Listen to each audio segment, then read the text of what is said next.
Isang malakas at sunod-sunod na ubo ang pumunit sa katahimikan ng malapalasyong bahay. Hindi ito ordinaryong ubo. Ito ang tunog ng isang taong unti-unting nilalamon ng karamdaman. Isang tunog na nagpatigil kay Rosa sa pagpupunas ng mamahaling florera sa sala. Binitiwan niya ang basahan at ang kanyang puso ay nagsimulang tumakbo ng mas mabilis kaysa sa kanyang mga paa paakyat sa engrandeng hagdanan. Bawat pag-alog ng balikat ni Senyora Celia ay parang kurot sa puso ni Rosa.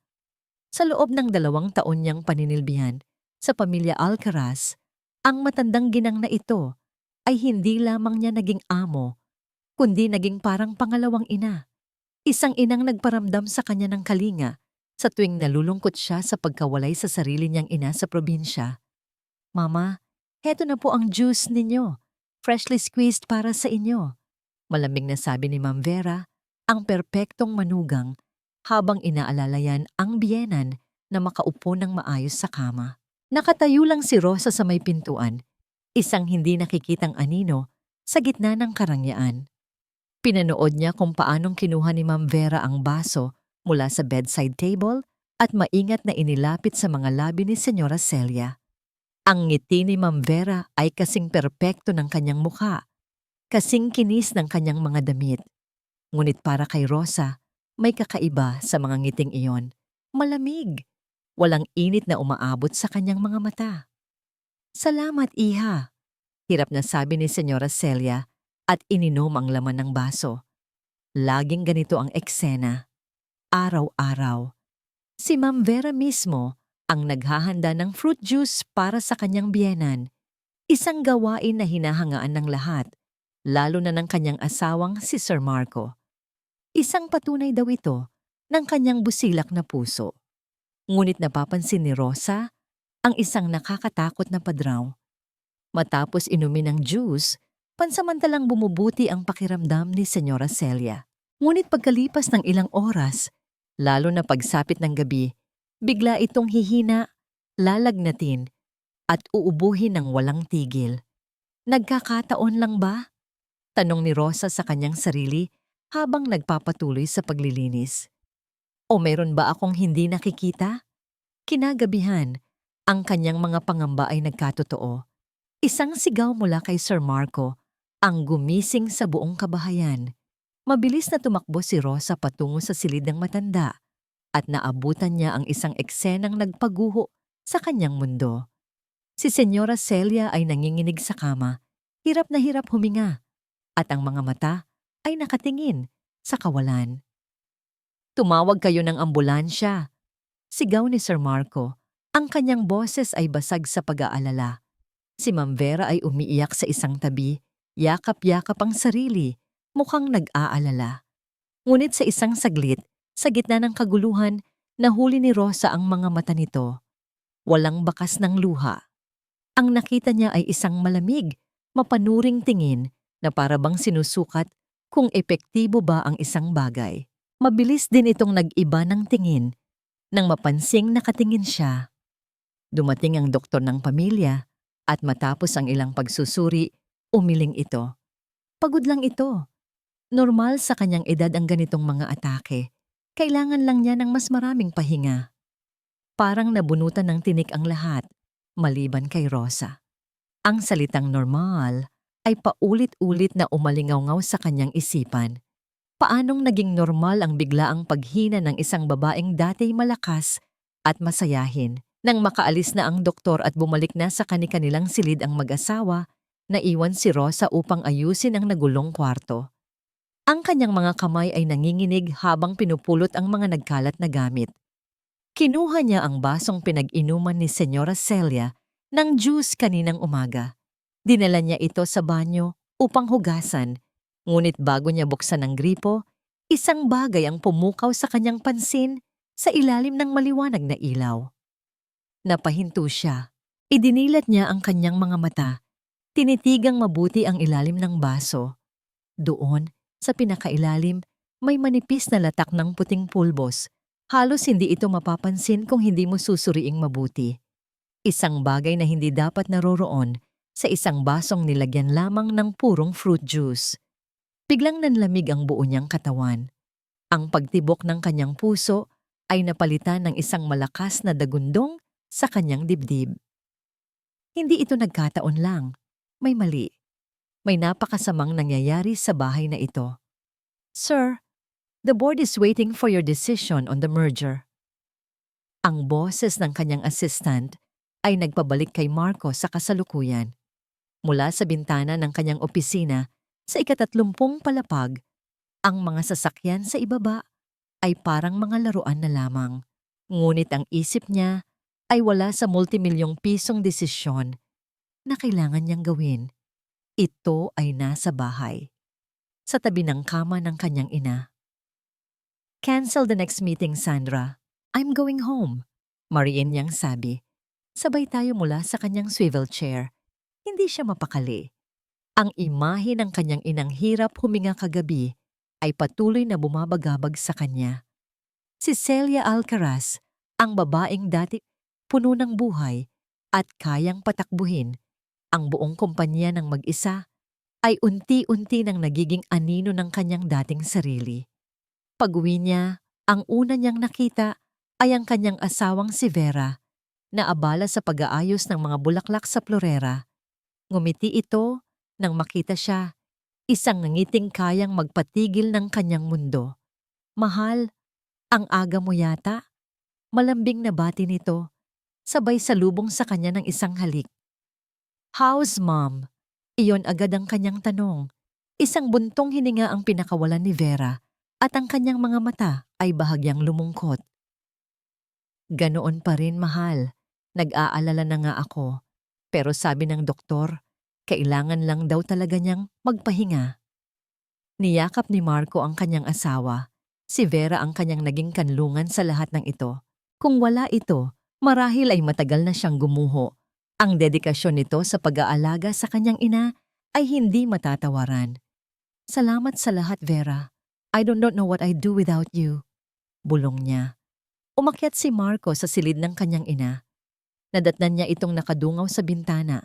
Tahimik. Umupo siya sa tabi nito at hinawakan ang malamig nitong kamay.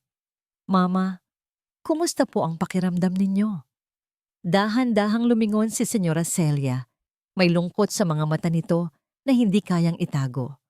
Anak, mahinang sabi nito, mag-ingat ka sa asawa mo. Napahinto si Marco. Ito na naman. Sa mga nakaraang linggo, ito ang palaging ipinapahiwatig ng kanyang ina. Mama, pagod lang po kayo. Malumanay niyang sabi, pilit na pinapakalma ang sarili. Ayaw niyang magsimula ng gulo. Vera is doing everything for you. Umiling ang matanda. May mga bagay kang hindi nakikita, Marco. Napabuntong hininga si Marco. Paano niya ipapaliwanag sa ina na ang mga sinasabi nito ay nakakasakit hindi lamang kay Vera, kundi pati na rin sa kanya? Para sa kanya, ang mga ito ay sintomas lamang ng pagiging maselan dahil sa katandaan. Sa paglabas niya ng silid, nakasalubong niya si Rosa, ang katulong, na may dalang isang tray ng malinis na kumot. Tumangulang ito sa kanya at nagpatuloy sa paglalakad. Para kay Marco, si Rosa ay isa lamang sa mga anino sa bahay na iyon. Mahusay sa trabaho, tahimik, halos hindi mo mapapansin. Kinagabihan, habang nasa kanyang study at sinusubukang tapusin ang mga naiwang trabaho, biglang tumunog ang kanyang cellphone, isang numero mula sa bangko. Good evening, Mr. Alcaraz. We're just calling to verify an unusually large transaction on your supplementary card under the name of Mercedes Vera Alcaraz.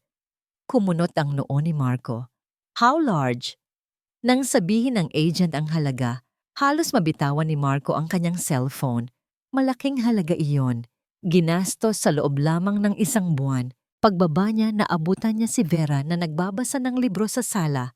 Sinubukan niyang maging kalmado. Vera, mahal. Tumawag ang bangko. Simula niya, may malaki ka raw na gastos sa credit card. Nakita niya kung paano biglang namutla si Vera. Ibinaling nito ang tingin sa libro. Umiiwas sa kanyang mga mata. Iyon ba? Anong binili mo, Vera? Tanong niya. Hindi na napigilan ang bahagyang pagtaas ng kanyang boses. At doon, nagsimulang mamuo ang mga luha sa mga mata ng kanyang asawa. Sunod-sunod itong pumatak sa kanyang mga pisngi at ang puso ni Marco ay biglang lumambot. "Sorry, mahal," humihikbing sabi ni Vera. "Hindi ko sinabi sa'yo kasi ayokong mag-alala ka pa. Lahat ng yun, ipinambili ko ng mga gamot at supplements para kay mama. Yung mga pinakamahal at pinakamagagaling galing pa sa ibang bansa. Ginawa ko ang lahat para lang lumakas siya.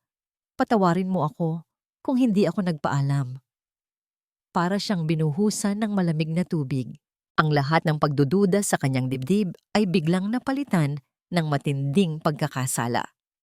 Habang siya ay abala sa trabaho, ang asawa niya pala ay gumagawa ng paraan sa sarili nitong kaparaanan para iligtas ang kanyang ina. Niyakap niya si Vera ng mahigpit. "Shh! Sorry, mahal. Ako dapat ang mag-sorry. Thank you. Thank you for loving my mother this much." Habang yakap niya ang kanyang umiiyak na asawa, hindi niya alam na mula sa siwang ng pintuan ng kusina, isang pares ng mga mata ang tahimik na nakamasid sa kanila. Mga matang puno ng pagdududa at nagsisimulang makita ang katotohanang nakatago sa likod ng mga pekeng luha. Hindi na maalis sa isip ni Rosa ang imahe ng puting pulbos sa ilalim ng baso.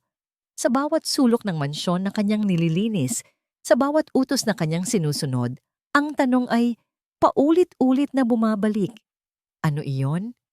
Ang mga salita ng doktor, normal lang sa kanyang edad, ay parang sirang plaka na walang saysay. Para kay Rosa, walang normal sa biglaang paghina ng isang taong minamahal mo. Alam niyang walang maniniwala sa kanya. Sino ba naman siya? Isa lamang katulong. Ang salita niya laban sa salita ng isang perpektong manugang na si Vera ay parang isang butil ng buhangin laban sa isang dambuhalang pader. Kailangan niya ng pruweba. Isang pruwebang hindi kayang pasinungalingan. Isang hapon, habang nag-aayos ng mga gamit sa bodega, nakita niya ang isang lumang kahon ng mga sirang electronics. At doon, isang ideya ang nabuo sa kanyang isipan. Isang ideyang mapanganib, ngunit ito na lamang ang natitira niyang pag-asa. Kinabukasan, sa kanyang day off, nilakad ni Rosa ang daan patungo sa bangko. Sa loob ng kanyang pitaka ay ang kanyang passbook, ang nag-iisang yaman niya sa mundo. Ang lahat ng laman yon, bawat sentimo, ay para sa kanyang inang may sakit sa probinsya. Ipinangako niya sa sarili na iipunin niya iyon para sa operasyon nito. Ngunit habang nakapila, ang mukha ni Senyora Celia ang nakikita niya. Ang hirap nitong paghinga, ang lungkot sa mga mata nito. "Patawarin mo ako, inay," bulong niya sa sarili habang nanginginig na iniaabot sa teller ang withdrawal slip. Hawak ang mga lukot na pera sa kanyang kamay. Dumiretso si Rosa sa isang maliit na electronic shop sa Quiapo. Ang bawat gadget sa paligid niya ay sumisigaw ng halagang hindi niya kayang abutin. "Ano pong kailangan nila, miss?" tanong ng tindero. "Spy camera po," halos pabulong niyang sabi. "Yung pinakamaliit na hindi madaling makita." Iniabot sa kanya ng tindero ang isang maliit na kahon. Sa loob nito ay isang bagay na kasing laki lamang ng botones. Iyon na ang pinakamura, ngunit kinain pa rin nito ang halos lahat ng pera niya. Walang natira para sa sarili niya, kahit pamasahe pa uwi. Nilakad niya ang mahabang daan, pabalik sa mansyon, yakap-yakap ang maliit na supot na para bang ito ang pinakamahalagang bagay sa buong mundo. Sa kanyang maliit na silid, nanginginig ang mga kamay ni Rosa habang binabasa ang instructions. Paulit-ulit niyang sinubukan kung paano ito pagganahin gamit ang kanyang luma at mumurahing cellphone. Bawat minuto ay parang isang oras at ang takot sa kanyang dibdib ay palaki ng palaki. Paano kung mahuli siya? Dumating ang pagkakataon niya ng gabing iyon. May importanteng dinner na dinaluhan sina Sir Marco at Ma'am Vera. Ang mga ilaw sa itaas ay patay. At ang tanging maririnig ay ang mahinang paghilik ng ibang mga kasambahay. Dahan-dahan, tinahak ni Rosa ang madilim na pasilyo patungo sa silid ni Senyora Celia. Ang bawat kaluskos ay parang sigaw sa kanyang mga tainga. Ang bawat anino ay parang isang nagbabantang halimaw. Pinihit niya ang seradura. Pumasok siya sa silid. Ang mahinang ilaw mula sa bintana ang nagsilbi niyang gabay. Lumapit siya sa kama kung saan mahimbing na natutulog ang matanda. Saglit niyang hinawakan ang kamay nito. Para po sa inyo ito, senyora. Bulong niya. Ang kanyang mga mata ay mabilis na naghahanap ng perpektong lugar. At nakita niya ito, isang maliit na indoor plant sa ibabaw ng isang aparador. Nakapwesto sa anggulong kitang-kita ang bedside table. Maingat niyang inilagay ang maliit na kamera sa pagitan ng mga dahon. Tinitiyak na hindi ito mahahalata. Nasa kalagitnaan siya ng pag-aayos nang bigla siyang nanigas. Ang tunog ng isang sasakyan na paparating sa garahe. Bumalik sila. Mas maaga kaysa sa inaasahan niya. Ang puso ni Rosa ay umakyat sa kanyang lalamunan. Mabilis niyang kinuha ang basahan mula sa kanyang bulsa at nagpanggap na nagpupunas ng alikabok, kasabay ng mabilis na pagdarasal na sana ay hindi sila umakyat agad. Narinig niya ang pagbukas ng pinto sa ibaba. Ang malambing na boses ni Ma'am Vera. Pagkatapos ay mga yabag, paakyat sa hagdan. Hindi na siya makakaalis. Wala ng oras. Napapikit si Rosa, hinahanda ang sarili sa pinakamasama. Bumukas ang pinto ng silid. Rosa, anong ginagawa mo rito? Tanong ni Ma'am Vera. Ang boses ay may halong pagtataka. Humarap si Rosa. Pinilit na pakalmahin ang nanginginig niyang mga kamay. Pasensya na po, ma'am. Nakita ko lang po na may alikabok. Nilinis ko na po agad. Tinitigan siya ni Vera mula ulo hanggang paa. Bawat segundo ng katahimikan ay parang isang pagpapahirap. Sa wakas, tumango ito. Sige, bumalik ka na sa kwarto mo. Magpahinga ka na. Opo, ma'am. Mabilis na lumabas si Rosa. Hindi na lumingon pa. Nang makabalik sa kaligtasan ng kanyang silid, isinara niya ang pinto. At sumandal dito, habol ang kanyang hininga. Pakiramdam niya ay tumakbo siya ng 100 kilometro. Nang medyo kumalma na, kinuha niya ang kanyang cellphone. Binuksan niya ang app na konektado sa kamera. Pagkatapos ng ilang sandali ng paghihintay, isang grainy na imahe ang lumitaw sa kanyang screen. Kitang-kita niya ang silid ni Senyora Celia. Gumana. Napahinga siya ng maluwag. Ngunit ang ginhawang iyon ay agad na napalitan ng kaba. Sa screen ng kanyang cellphone, dahan-dahang bumukas ang pinto ng silid ni Senyora Celia. Pumasok si Ma'am Vera, may hawak na baso ng juice sa kanyang kamay. Hawak ang cellphone sa nanginginig na mga kamay. Pinanood ni Rosa ang eksenang nagaganap sa maliit na screen. Ang kanyang hininga ay tila nahinto sa kanyang lalamunan.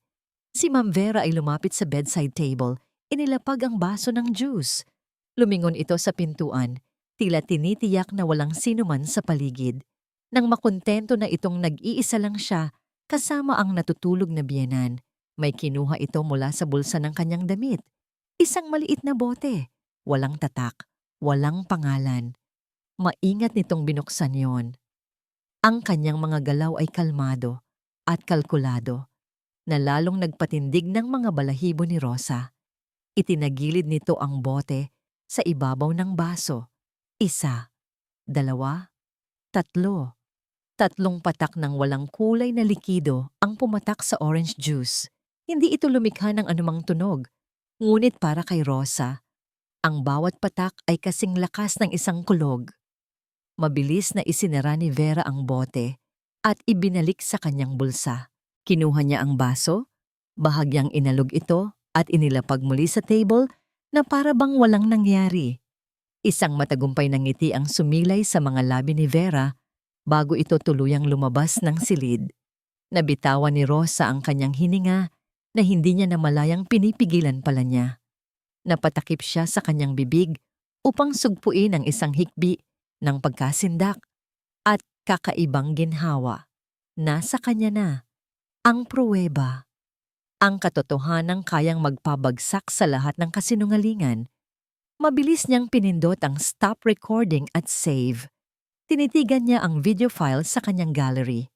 Tinaype niya ang pangalan ng file, PRUDUEBA. Hawak na niya ang katotohanan sa kanyang mga kamay. Ngayon, ang kailangan na lang niyang gawin ay iabot ito sa tamang tao. Kailangan niyang makausap si Sir Marco. Ngayon na. Dahan-dahan siyang lumabas ng kanyang silid. Ang cellphone ay mahigpit na hawak sa kanyang kamay na para bang ito ang kanyang buhay. Tinungo niya ang study room ni Sir Marco. Sarado ang pinto. Mula sa loob, naririnig niya ang boses nito. Seryoso at abala sa isang phone call tungkol sa negosyo. Hindi siya pwedeng pumasok. Hindi siya pwedeng mang-istorbo.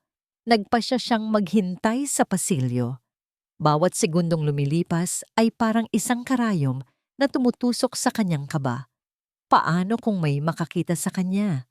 Paano kung maghinala si Vera? Ilang minuto pa, bumukas ang pinto ng study. Ngunit hindi si Sir Marco ang lumabas. Si Vera. Napatalon sa gulat si Rosa. Hindi niya namalayan na pumasok pala ito doon. Rosa? Sabi ni Vera. Ang boses ay kalmado, ngunit ang mga mata ay matalim. Kanina ka pa riyan. May kailangan ka ba sa asawa ko? Wala po, ma'am. Nauutal na sagot ni Rosa. Mabilis na itinago ang cellphone sa kanyang likuran. Tinitingnan ko lang po kung may kailangan pang linisin. Isang mabagal na ngiti ang gumuhit sa mga labi ni Vera. Lumapit ito sa kanya. Ang bawat hakbang nito ay tila nagpapabigat sa hangin sa paligid nila. Huminto ito sa mismong tapat niya. May hinahanap ka, Rosa? Tanong nito sa mapanuksong boses. Baka gusto mong tulungan kita. Umiling lang si Rosa, hindi makapagsalita. Ang dila niya ay parang naging bato. Inangat ni Vera ang kanyang kamay at inayos ang kwelyo ng uniforme ni Rosa.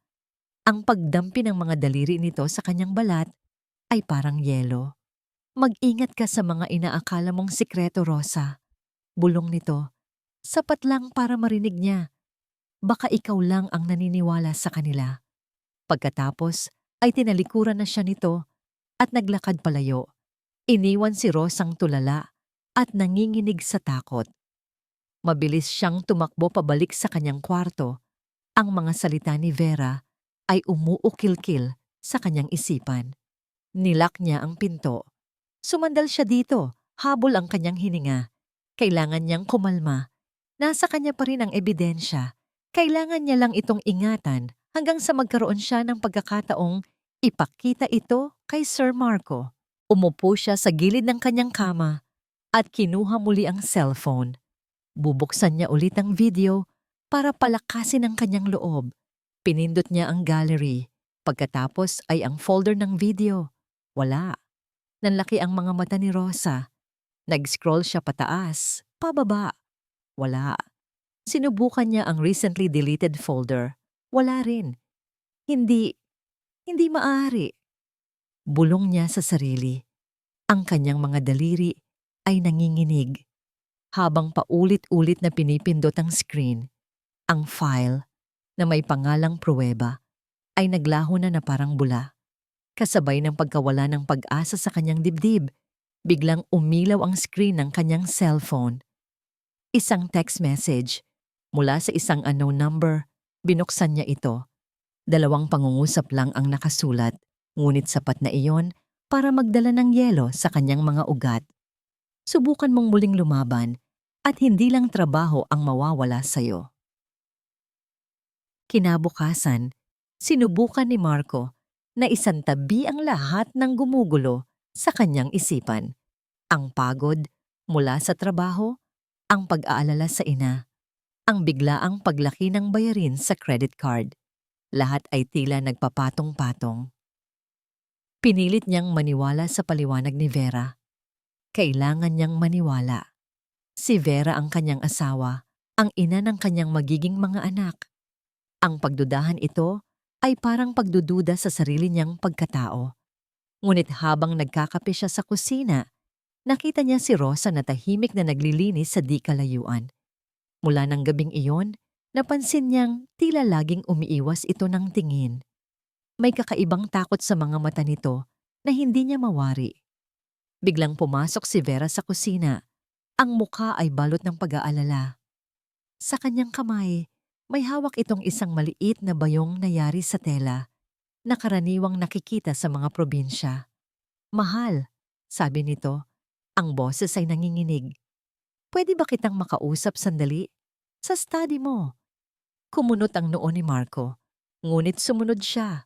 Nang makapasok sila sa study at maisara ang pinto, maingat na inilapag ni Vera ang maliit na bayong sa ibabaw ng kanyang mesa. "Ano yan?" tanong ni Marco. Huminga ng malalim si Vera na para bang nag-iipon ng lakas ng loob. "Nakita ko yan sa ilalim ng kama ni Rosa habang naglilinis ako kanina," sabi nito. Binuksan nito ang bayong at ibinuhos ang laman. Isang bungkos ng mga tuyong dahon at ugat na hindi pamilyar kay Marco. "Mahal, natatakot ako," sabi ni Vera at nagsimulang mamasa ang kanyang mga mata. "Ayokong mag-isip ng masama, pero paano kung ito ang dahilan? Paano kung nagpapainom siya kay Mama ng mga halamang gamot na hindi natin alam? Alam mo naman sa probinsya, malakas ang paniniwala nila sa mga ganyan. Baka ang akala niya nakakatulong siya, pero ang totoo, nakakasama pala lalo." Tinitigan ni Marco ang mga tuyong dahon. Ang mga salita ni Vera ay may lohika. Isang nakakatakot na lohika. "Tawagin mo si Rosa," utos niya sa isang kasambahay. Ilang sandali pa, pumasok si Rosa sa silid. Ang muka ay puno ng pagtataka na agad na palitan ng pamumutla nang makita ang mga tuyong dahon sa mesa. "Ano ito, Rosa?" tanong ni Marco. Ang boses niya ay kalmado, ngunit mabigat. "Salabat po, sir," mabilis na sagot ni Rosa. "Luya lang po yan na pinatuyo. Para po sa tiyan ko. Masakit po kasi minsan." "Luya?" Ulit ni Vera. Ang boses ay puno ng pag-aalinlangan. "Sigurado ka? Bakit kailangan mong itago sa ilalim ng kama mo kung luya lang yan?" Kasi po bawal mag-imbak ng personal na pagkain sa kusina." Mahinang katwiran ni Rosa. Ang kanyang mga salita ay totoo, ngunit sa kanyang panginginig, sa kanyang pag-iwas ng tingin, ang mga ito ay lumabas na parang isang palusot. Napahila mo si Marco sa kanyang mukha. Gulong-gulo ang isip niya. Hindi niya alam kung sino ang paniniwalaan. At doon, nagsalita muli si Vera. Ang boses ay malungkot at tila nag-aatubili. "Mahal, ayoko sanang ungkatin pa ito. Pero natatandaan mo ba yung kwento tungkol sa tatay niya?" Napatingin si Marco kay Vera. "Yung dati nating driver," patuloy ni Vera. Yung natanggal sa trabaho dahil sa nawawalang alahas ni Mama noon. Hindi naman napatunayan pero simula noon, hindi na nakita ang kwintas. Para itong isang kidlat na tumama sa isipan ni Marco. Ang alaala ng nakaraan. Isang insidenteng matagal na niyang kinalimutan ay biglang bumalik. Ang koneksyon, kahit hindi direkta, ay malinaw na ipinapahiwatig ni Vera. Kung anong puno, siya ring bunga. Tumingin si Marco kay Rosa. Ang dating awa na nararamdaman niya para sa tahimik na katulong ay napalitan ng isang malamig na pader ng pagdududa. Ang takot sa mga mata nito ay hindi na niya nakita bilang takot ng isang inosente, kundi takot ng isang taong may itinatago. Tumayo siya at lumapit kay Rosa, na lalong napayuko. "Simula ngayon," sabi ni Marco, at ang bawat salita ay may bigat na parang bato. "Huwag na huwag kang lalapit sa kusina o sa gamit ng mama ko. Malinaw ba?" Hindi sumagot si Rosa. Nakita lang ni Marco ang pag-alog ng mga balikat nito. Isang butil ng luha ang pumatak mula sa mga mata nito at tumama sa sahig na gawa sa marmol. Ngunit para kay Marco, ang luhang iyon ay wala ng halaga. Ang lason ay matagumpay nang naitanim sa kanyang isipan. Ang mga salita ni Sir Marco ay parang isang pader na humarang sa pagitan ni Rosa at nang natitira pa niyang pag-asa. Ipinagbawal na siyang lumapit sa kusina. Ang paghahanda ng pagkain at gamot ni Senyora Celia ay ipinaubaya na sa ibang kasambahay, sa ilalim ng mahigpit na pagbabantay ni Ma'am Vera. Para siyang isang bilanggo sa loob ng mansyon. Bawat galaw niya ay tila may matang nakamasid. Ang ibang mga kasambahay na dati pala kaibigan sa kanya ay nagsimula na ring umiwas. Ang lason na ikinalat ni Vera ay hindi lang umabot sa isipan ni Sir Marco, kundi kumalat na rin sa buong kabahayan. Nang walang pruweba, ang kanyang katotohanan ay naging isang kasinungalingan. Isang gabi, sa sobrang desperasyon, sinubukan niyang harangin si Sir Marco sa pasilyo habang papunta ito sa kanyang study. "Sir Marco, pakiusap po." Nagsusumamong sabi niya. "Kailangan ko po kayong makausap. Tungkol po kay Senyora." Ngunit bago pa niya matapos ang kanyang sasabihin, isang malamig na tingin lang ang isinukli nito. "Tapos na tayo mag-usap, Rosa. Huwag mo nang ulitin ang ginagawa mong ito." Pagkatapos, ay tinalikuran na siya nito at isinara ang pinto ng study na para bang isinasara na rin nito ang anumang pagkakataon para mapakinggan siya. Napayuko na lang si Rosa habang ang mga luha ay muling dumadaloy sa kanyang mga pisngi. Pakiramdam niya ay wala nang kakampi sa kanya. Isang hapon, habang naglilinis siya ng pasilyo malapit sa library na ngayon ay ginagamit na ring pribadong opisina ni Vera, narinig niya ang boses nito sa loob.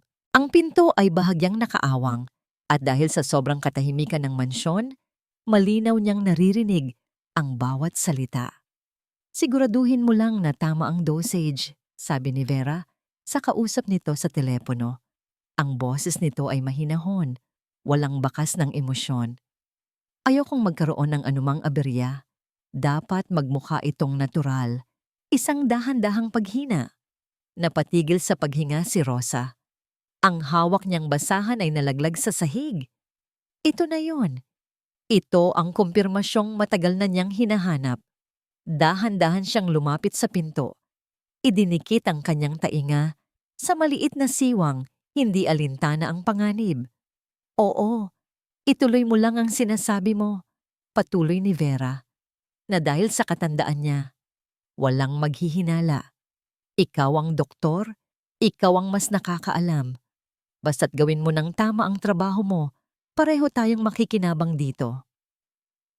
Isang malamig na kilabot ang gumapang sa buong katawan ni Rosa.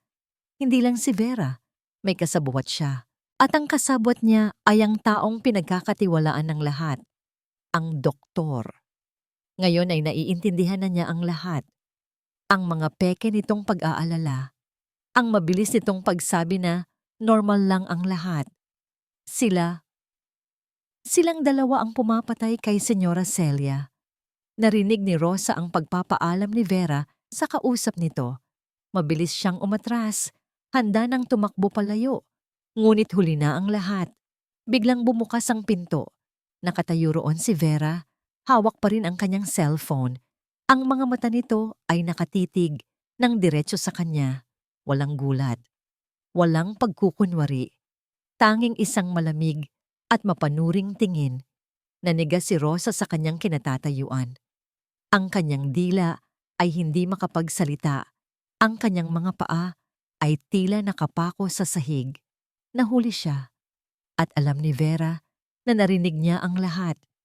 Inaasahan ni Rosa na sisigawan siya nito. Na itatanggi ang lahat. Natatawagin ang mga gwardya. Ngunit wala sa mga yon ang ginawa ni Vera. Sa halip, dahan-dahan itong ngumiti. Hindi ito isang ordinaryong ngiti. Ito ay isang nangiting nakakapangilabot. Isang ngiting nangangako ng kapahamakan. Isang nangiting nagsasabing, "Narinig mo? Mabuti. Ngayon, ano ang gagawin mo?" Pagkatapos ay isinara nito ang pinto. Iniwan si Rosang mag-isa sa pasilyo, nanginginig sa takot, at niyayakap ang isang katotohanang mas masahol pa sa kanyang pinakamasamang bangungot. Hindi mapakali si Marco. Ang imahe ng ngiti ni Vera, ang malamig at matagumpay ng ngiting iyon, matapos nitong makita si Rosa sa pasilyo, ay hindi maalis sa kanyang isipan. May mali. Ramdam niya ito sa kaibuturan ng kanyang pagkatao, isang bahagi sa kanya na sumisigaw na mayroon siyang hindi nakikita. Ngunit sa kabilang banda, ano ang kanyang paniniwalaan? Ang salita ng isang katulong na may kaduda-dudang nakaraan o ang pag-aalala ng kanyang asawang ginagawa ang lahat para sa kanyang ina? Kailangan niya ng isang desisyon mula sa isang taong walang kinikilingan. Isang eksperto. Kinuha niya ang kanyang cellphone at idinayal ang numero ni Dr. Alcaraz, ang matagal ng doktor ng kanilang pamilya. "Doc, it's Marco," sabi niya ng may diin. "I need you to come over, now. I want a full and thorough checkup on my mother. Everything. I want to rule everything out." Pagkalipas ng isang oras, dumating si Dr. Alcaraz. Dala ang kanyang medical bag at isang seryosong ekspresyon. Si Vera ang sumalubong dito sa pinto. Ang muka ay puno ng pasasalamat at pag-aalala. "Salamat po sa pagdating, Doc," sabi ni Vera. "Lalo po kasing humihina si Mama. Nag-aalala na po kami ni Marco." Habang isinasagawa ng doktor ang pagsusuri, sa silid ni Senyora Celia, nanatili si Marco sa isang tabi, tahimik na nagmamasid. Si Vera ay hindi umalis sa tabi ng biyenan. Tinutulungan ng doktor. Sinasagot ang mga tanong nito tungkol sa mga sintomas at sa mga kinakain ng matanda. Sa mata ni Marco, siya ang perpektong larawan ng isang mapagmahal na manugang. Si Senyora Celia, sa kabilang banda, ay tila pagod na pagod. Ang mga sagot nito ay pautal-utal at ang mga tingin nito ay nalilito. Pagkatapos ng halos isang oras, lumabas ang doktor mula sa silid. Sumunod si Marco sa kanya sa study. "So, what is it, Doc? What did you find?" Tanong ni Marco, hindi na makapaghintay. Umupo si Dr. Alcaraz at malungkot na umiling. "Marco, I understand your concern, but my findings are the same. These are classic symptoms of geriatric decline. Ang mabilis na paghina ng katawan, ang paminsan-minsang pagkalito. It's all part of the aging process for some people." "But it was so sudden," giit ni Marco. "It often feels that way," mahinahong paliwanag ng doktor. "It can be a slow decline that suddenly accelerates." Huminto ito sandali at tumingin ng diretso kay Marco. "And frankly, your wife mentioned something about some herbs?" Tumango si Marco. Introducing unknown herbs into an elderly person's system, even with good intentions, can be very dangerous. It could disrupt their body's balance and exacerbate their condition, sabi ng doktor. Vera did the right thing by stopping it. Ang mga salitang iyon ay parang isang final na hatol. Ang bigat sa dibdib ni Marco ay biglang gumaan, ngunit napalitan ito ng matinding pagkakasala. Nagduda siya sa sarili niyang asawa. Pinakinggan niya, kahit saglit, ang mga paratang ng isang katulungi. Pinagbigyan ni Vera ang lahat ng pagmamahal at pag-aalaga, habang si Rosa, sa kanyang kamangmangan, ay maaaring nagpalala pa sa sitwasyon. Nang ihatid niya ang doktor palabas, dumaan sila sa pasilyo kung saan naglilinis si Rosa. Nagtama ang kanilang mga mata. Sa pagkakataong ito, ang tingin na ibinigay ni Marco kay Rosa ay puno ng pinal na desisyon. Isang tinging may halong awa, ngunit higit sa lahat, puno ng matinding pagkadismaya. Nakita niya ang unti-unting pagguho ng pag-asa sa mga mata ni Rosa. At sa unang pagkakataon, sa loob ng maraming araw, nakaramdam si Marco ng kapayapaan. Isang maling kapayapaan. Nang makarating sila sa may pinto, nagpaalam na si Dr. Alcaraz. Si Vera, na sumunod pala sa kanila, ay lumapit upang ihatid ang doktor sa kanyang sasakyan. "Salamat po ulit, Doc," sabi ni Vera na may ngiti. Mula sa bintana ng sala, pinanood ni Marco ang pag-uusap nila. Nakakaramdam ng pasasalamat sa 2 taong pinakakakatiwalaan niya. Hindi niya nakita at hindi niya narinig ang nangyari nang makalayo na sila ng kaunti sa may pinto. Ang paghawak ni Vera sa kamay ng doktor, ang isang pamilyar at malambing na tingin sa pagitan nilang dalawa, at ang pabulong na sinabi ng doktor na para lamang sa mga tenga ni Vera. Malapit na, mahal ko. Malapit na nating makuha ang lahat. Ang tingin na ibinigay sa kanya ni Sir Marco ay ang huling pako sa kanyang kabaong. Sa mga matang iyon, nakita niya ang kanyang hatol. Wala nang natitirang tiwala. Wala nang puwang para sa kanyang katotohanan. Alam na ni Vera na nanalo na siya. Sa mga sumunod na araw, ang kilos ni Vera ay naging mas kampante. Ang mga ngiti nito sa kanya ay puno ng panunuya. Para kay Rosa, ang bawat araw ay isang mabagal na pagpapahirap, isang paghihintay sa hindi maiiwasang katapusan. At ang katapusan ay dumating isang umaga ng Biyernes. Nasa sala si Rosa, nag-aalis ng alikabok sa mga palamuti, nang biglang isang malakas na sigaw ang bumasag sa katahimikan. Nawawala ang kwintas ko. Si Vera, bumababa ng hagdan. Ang mukha ay puno ng pagkataranta. Ang mga kamay nito ay nakahawak sa kanyang leeg na ngayon ay walang palamuti. Yung diamond necklace ko, regalo pa sa akin ni Marco, wala na sa lalagyan.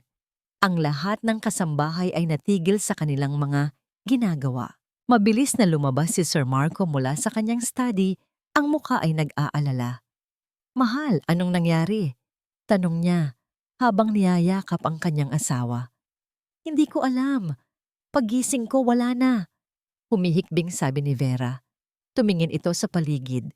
Ang mga mata ay puno ng luha at pagkatapos ay tumigil ito kay Rosa.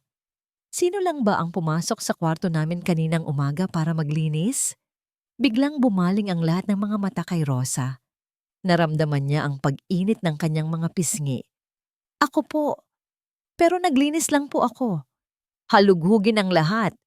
Utos ni Sir Marco sa headmaid. Lahat ng gamit, lahat ng kwarto ng mga katulong. Isa-isang hinalughog ang mga gamit nila. Si Rosa ay nakatayo lang sa isang tabi. Ang puso niya ay kumakabog sa kaba, ngunit panatag ang kanyang loob. Wala siyang ginawang masama. Nang buksan ng headmaid ang kanyang maliit na aparador, at pagkatapos ay ang kanyang luma at gutay-gutay na handbag, isang bagay na kumikinang ang nahulog mula rito. Yumuko ang headmaid at pinulot ito. Itinaas niya ang kanyang kamay at sa kanyang palad, naroon ang isang kumikinang na kwintas na diamante. Nanlamig ang buong katawan ni Rosa. Hindi maaari. Rosa? Sabi ni Sir Marco. Ang boses niya ay hindi galit. Ito ay isang bagay na mas malala pa roon. Malamig, walang emosyon, parang yelo. Hindi po sa akin yan, sir. Hindi ko po alam kung paano yan napunta dyan.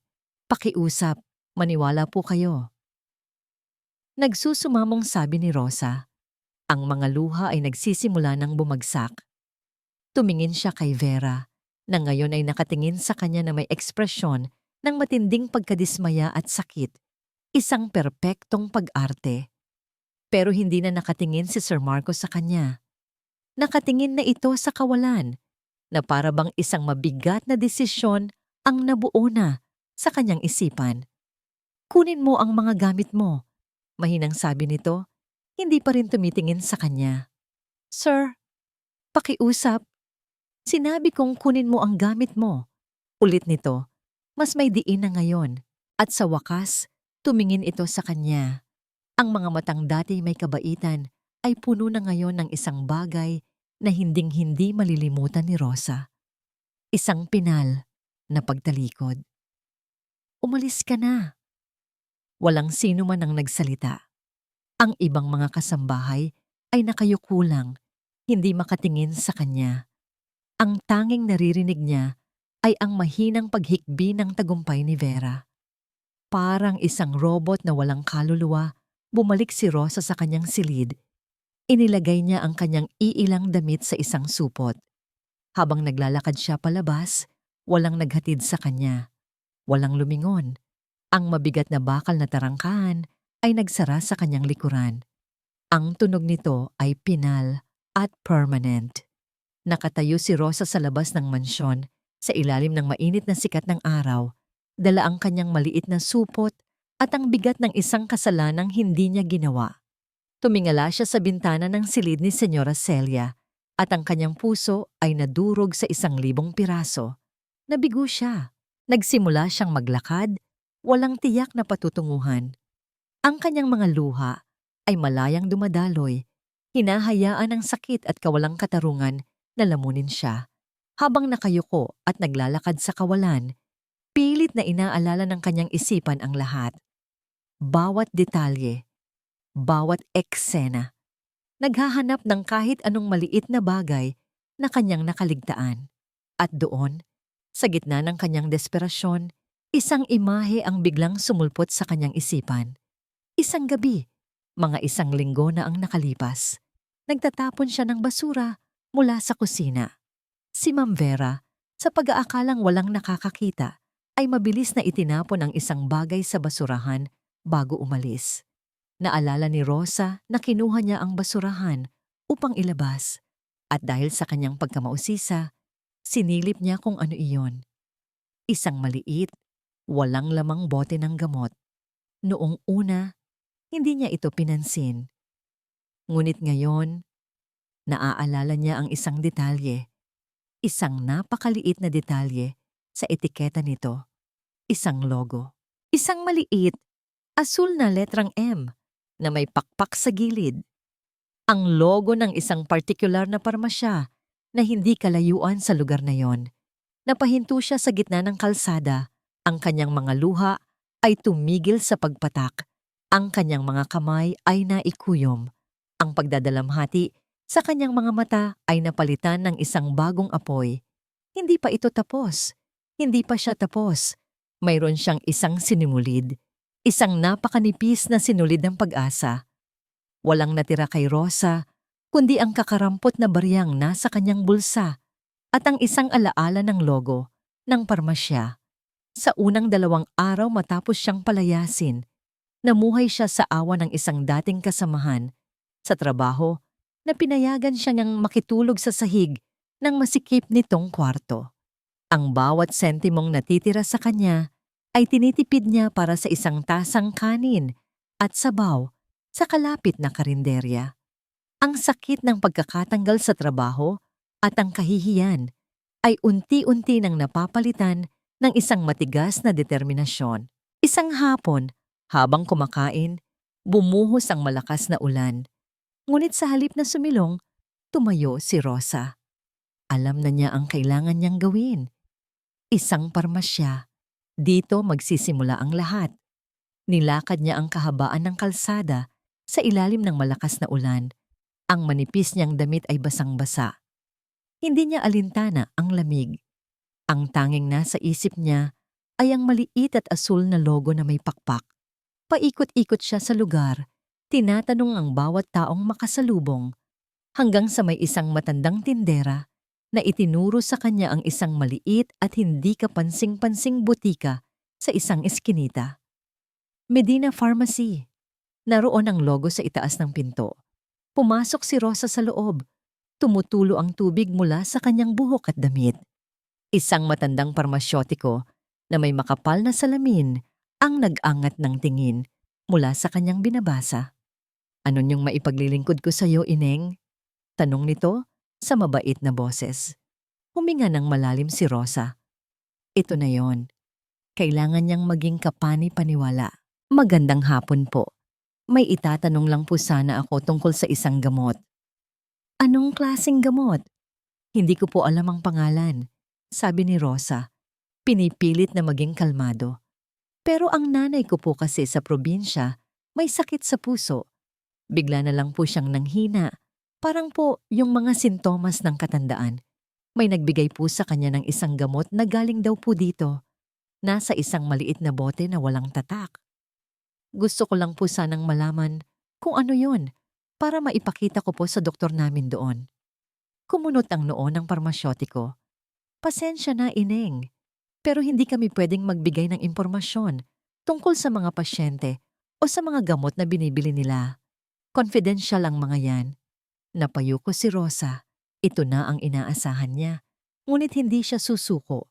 Inangat niya ang kanyang mukha at hinayaan niyang makita ng matanda ang totoong desperasyon sa kanyang mga mata. Pakiusap po. Nanginginig ang boses niyang sabi. Nag-aalala lang po talaga ako para sa nanay ko. Baka po kasi mali ang naiinom niya. Nag-iisa na lang po ako. Siya na lang po ang pamilya ko. Gagawin ko po ang lahat para sa kanya. Isang butil ng luha, totoo at mula sa puso, ang pumatak mula sa kanyang mata. Natigilan ang matandang parmasyotiko. Tinitigan siya nito ng matagal. Marahil ay nakita nito ang sariling anak o apo sa itsura ni Rosa. Bumuntong hininga ito. Sige na nga, pero wag mong sasabihin kahit kanino na tinulungan kita. Ano ba ang itsura ng bote? Inilarawan ni Rosa ang lahat ng kanyang natatandaan. Ang itsura, ang sukat, ang kawalan ng etiketa. Pumunta ang matanda sa kanyang computer sa likod ng counter. Mahirap hulaan kung ganyan lang, sabi nito habang nagtatype. Pero may isang gamot dito na special order. Isang doktor lang ang kumukuha. Napatutok si Rosa sa screen ng computer kahit hindi niya ito gaanong makita. Ito ba? Tanong ng matanda. Itinuturo ang isang pangalan sa screen. Cardiovex, isang napakatapang na gamot sa puso. Delikado kung mali ang paggamit. Kayang magdulot ng sintomas na parang mabilis na pagtanda. Tumango si Rosa. Ang puso niya ay dumadagundong. Sino po ang bumibili niyan? Isinroll ng matanda ang mouse pababa sa pangalan ng umorder. At doon, lumitaw ang isang pangalang kilalang-kilala ni Rosa. Isang pangalang gumimbal sa kanyang buong sistema. Hindi Vera Alcaraz. Dr. Emmanuel Alcaraz. Parang gumuho ang mundo ni Rosa. Ang doktor ng pamilya, ang taong pinagkatiwalaan ni Sir Marco. Napansin ng matandang parmasyotiko ang pamumutla ni Rosa. O bakit, Ineng? Kilala mo ba? Hindi makasagot si Rosa. Umiling lang siya. Napakamot sa ulo ang matanda. Nagtataka nga ako, bakit binibili niya ito rito? Sabi nito, mas para sa sarili kaysa kay Rosa. Ang pasyenteng gumagamit nito sa reseta ay namatay na noong 1 taon pa dahil sa maling paggamit. Sa pag-alis ni Rosa, isang bahagi ni Marco ang umasang manunumbalik ang kapayapaan sa kanilang tahanan. Inisip niya na sa pagkawala ng pinaghihinalaang pinagmumulan ng problema, bubuti na ang lahat. Ngunit nagkamali siya. Ang kapayapaan ay hindi dumating. Sa halip, isang nakabibinging katahimikan ang bumalot sa mansyon. Isang katahimikang mas mabigat kaysa sa dati. At ang kanyang ina, sa halip na bumuti, ay lalong nanghina. Ang paghina nito ay hindi na dahan-dahan. Ito ay mabilis, isang nakakatakot na pagbulusok pababa. Bawat araw, nakikita ni Marco ang unti-unting pagkawala ng kislap sa mga mata ni Senyora Celia. Halos hindi na ito kumakain. Bihira na itong magsalita. Madalas, nakatingin lang ito sa kawalan na para bang ang kaluluwa nito ay unti-unti nang umaalis sa kanyang katawan. Ang hatol ng doktor na normal lang ito ay hindi na sapat para sa kanya. Ang mga paliwanag ni Vera tungkol sa epekto ng maling herbal ay wala ng bigat. Isang gabi, habang nakaupo siya sa tabi ng kama ng ina, hinahaplos ang manipis nitong buhok, isang matinding pagsisisi ang gumapang sa kanyang dibdib. Pagsisisi dahil sa kanyang naging desisyon. Pagsisisi dahil sa kanyang pagkabulag. Pinilit niyang kausapin ang ina. Mama, may masakit po ba? Sabihin niyo po sa akin. Hirap na hirap idinilat ni Senyora Celia ang kanyang mga mata. Tumingin ito sa kanya. Sa isang saglit nakita ni Marco ang isang kislap ng linaw sa mga matang yon. Isang huling pagsisikap na makalusot sa makapal na ulap ng karamdaman. Iginalaw ng matanda ang kanyang mga labi. Walang boses na lumabas. Lumapit pa si Marco. Idinikit ang kanyang tainga sa bibig ng ina. At doon, narinig niya ang isang salitang binigkas na parang isang hininga, isang pabulong mula sa kabilang buhay. Montenegro, parang isang bombang sumabog ang salitang iyon sa isipan ni Marco. Montenegro, ang pangalan ng isang kilabot na loan shark. Ang pangalan na naging dahilan ng maraming gabing hindi pagtulog ni Vera bago sila ikasal. Isang utang na loob mula sa madilim na nakaraan ng kanyang asawa. Isang utang na sinabi nitong matagal nang nabayaran at nakalimutan. Bakit ito babanggitin ng kanyang ina ngayon? Biglang nagdugtong-dugtong ang lahat sa kanyang isipan. Ang malaking utang ni Vera sa credit card. Ang desperasyon nitong makuha ang mana. Ang unti-unting paghina ng kanyang ina. Tumayo siya, nanginginig ang buong katawan. Lumabas siya ng silid, dumaan sa harap ni Vera na nagbabasa sa sala na para bang hindi niya ito nakikita. Pumasok siya sa kanyang study at nilock ang pinto. Kinuha niya ang kanyang cellphone at tinawagan ang kanyang pinakapinagkakatiwalaang assistant. "Sandra," sabi niya, ang boses niya ay mariin at malamig. "I need you to do something for me, off the books, utmost confidentiality." "Anything, sir," sagot ng babae sa kabilang linya. "Imbestigahan mo ang asawa ko, si Vera Alcaraz," sabi niya, at ang bawat salita ay parang lasong lumalabas sa kanyang bibig. At si Dr. Emmanuel Alcaraz, lahat. Financials, phone records, mga koneksyon nila sa isa't isa, lahat. Gusto kong malaman kung may connection sila sa isang tao na nagngangalang Montenegro. I want a report on my desk as soon as possible. "Masusunod po, sir." Sa loob ng 24 na oras, si Marco ay parang isang multo sa sarili niyang bahay. Nagkukulong sa study, naghihintay. Bawat ngiti ni Vera, bawat paghaplos nito sa kanya ay parang isang kasinungalingan na dumadampi sa kanyang balat. Kinagabihan, habang nakaupo siya sa dilim ng kanyang opisina, nag-vibrate ang kanyang cellphone.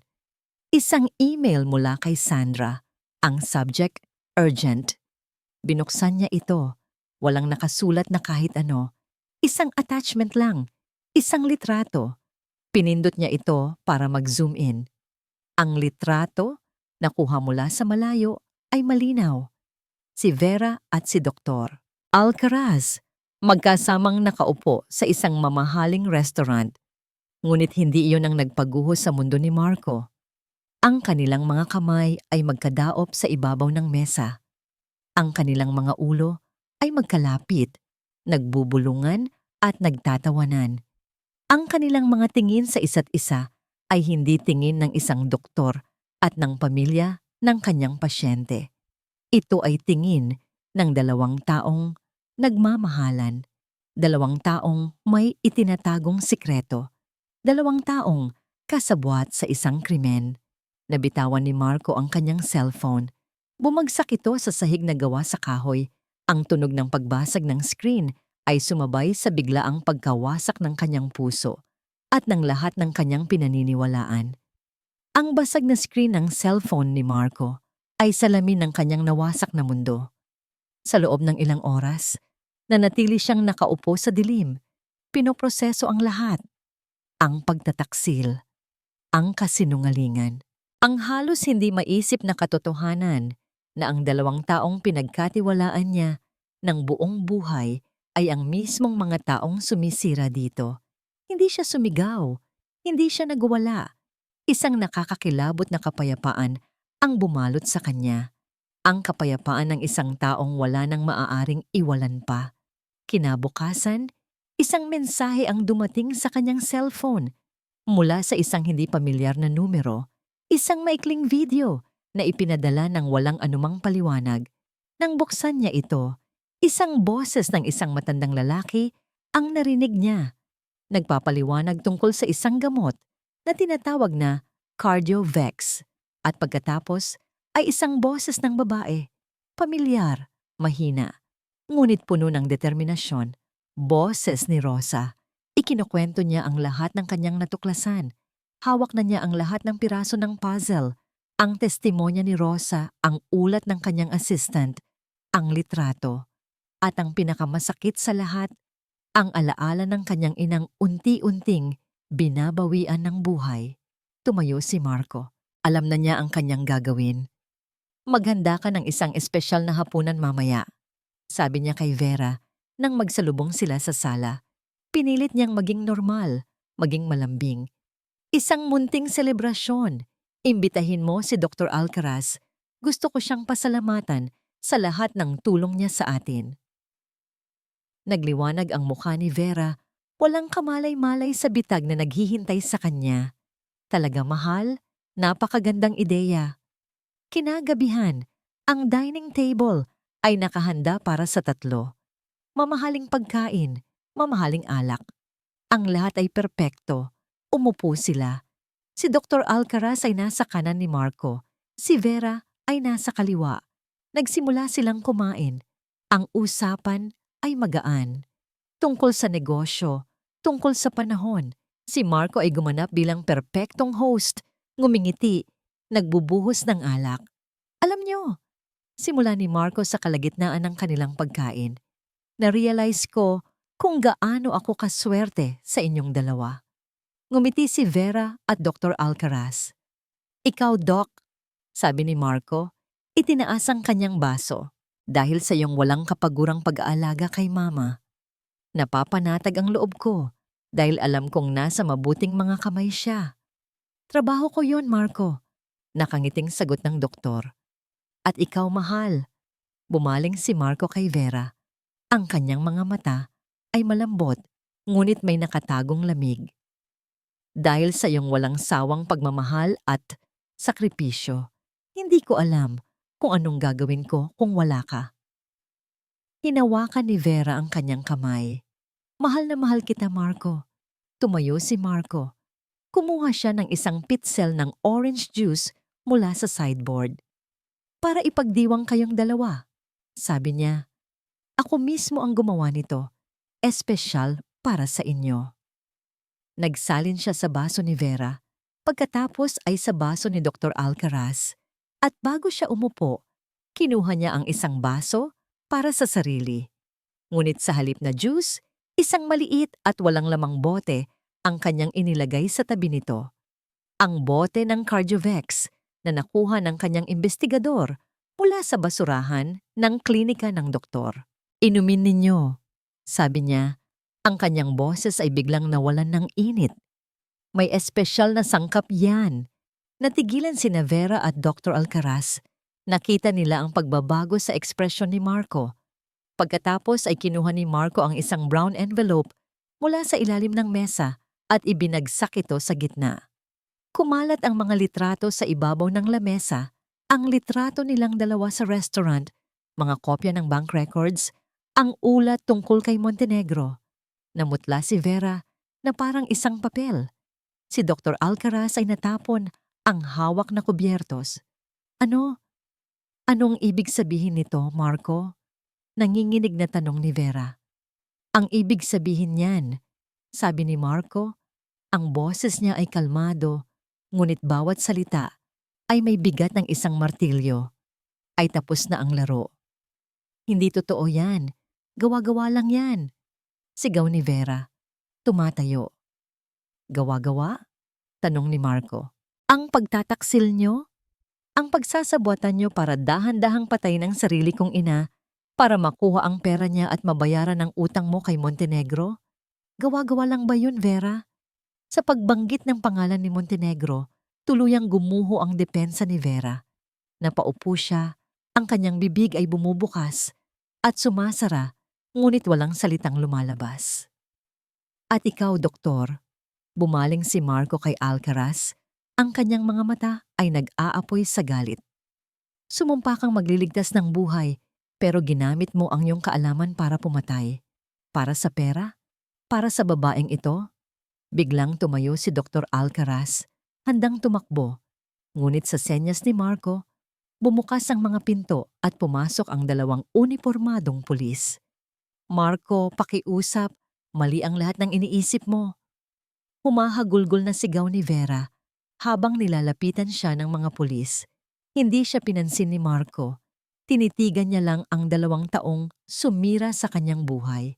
Nang pusasan na ng mga pulis si Vera, bigla itong lumingon sa kanya. Ang mga mata ay puno ng kabaliwan. Ginawa ko ang lahat ng ito para sa atin, Marco. Para sa'yo. Para magkaroon tayo ng perpektong buhay. Isang malamig na ngiti ang sumilay sa labi ni Marco.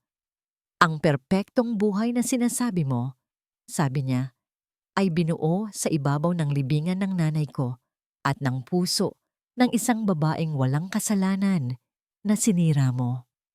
At sa huling pagkakataon, tinalikuran na niya ito, iniwan ng mga pulis upang gawin ang kanilang trabaho. Lumipas ang ilang buwan. Ang iskandalo ng pamilya Alcaraz ay naging laman ng mga balita sa loob ng ilang linggo bago ito tuluyang humupa at naging isa na lamang bulong-bulungan.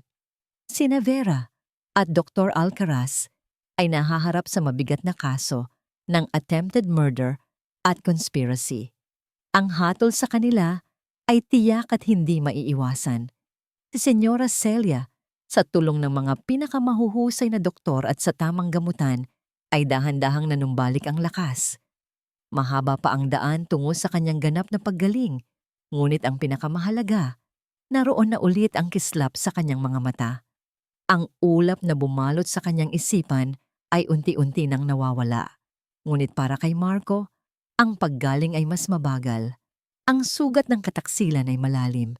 Ang bawat sulok ng mansyon ay nagpapaalala sa kanya ng mga kasinungalingan. Isang hapon, nagmaneho siya patungo sa isang pampublikong sementeryo sa labas ng syudad. Hinanap niya ang isang simpleng puntod sa ilalim ng isang puno ng kalachuchi. Dito nakahimlay ang mga labi ni Ricardo, ang ama ni Rosa. Naglagay siya ng isang pompon ng puting bulaklak sa ibabaw nito. "Pasensya na po," mahinang sabi niya, kausap ang malamig na lapida. "Pasensya na po sa maraming taon ng inhustisya, sa pagkakamali ng aking pamilya, at sa pagkakamali ko." Hindi sapat ang mga salita para punan ang bigat ng kanyang pagsisisi. Minana niya hindi lang ang yaman ng kanyang pamilya, kundi pati na rin ang mga kasalanan nito. At ang pagbabayad para sa mga kasalanang iyon ay ngayon pa lang nagsisimula.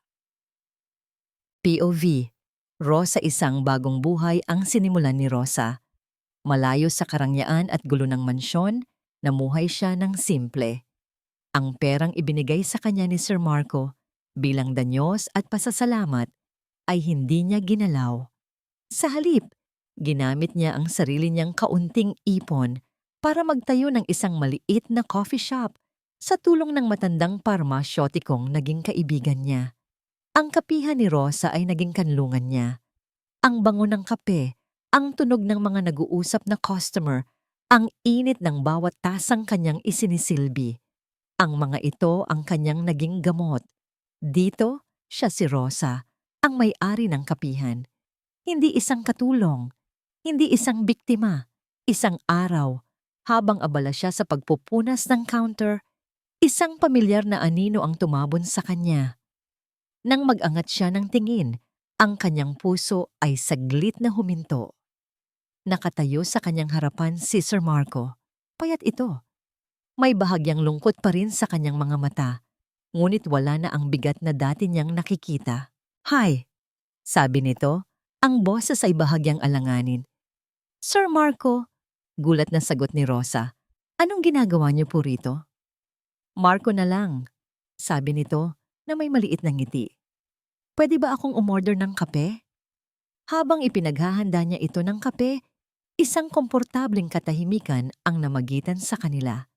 Umupo ito sa isang maliit na mesa sa sulok. Nang iabot ni Rosa ang tasa, nag-angat ito ng tingin. "Galing ako sa puntod ng tatay mo," sabi nito. "Muli, humihingi ako ng tawad sa lahat, Rosa. Sa lahat ng nangyari." Tumango si Rosa. Matagal na niyang napatawad ito. Ang galit sa kanyang puso ay matagal nang napalitan ng pag-unawa. Alam ko hindi sapat ang sorry, patuloy ni Marco, at hindi sapat ang pera para mabayaran ang lahat. Pero kung meron man akong pwedeng gawin, umiling si Rosa. Wala na po, Marco. Ang mahalaga, lumabas ang katotohanan at gumagaling na si Senyora Celia. Ngumiti siya, isang tunay na ngiti. At maayos na rin po ako. Tinitigan siya ni Marco. Tinitigan nito ang simpleng babaeng nasa harapan niya. Isang babaeng may tapang na higit pa sa yaman ng kanyang buong pamilya. Isang babaeng nagligtas sa kanila sa kabila ng lahat ng sakit na idinulot nila. Gusto ko sanang itanong, sabi ni Marco. Ang kanyang boses ay puno ng pag-asa.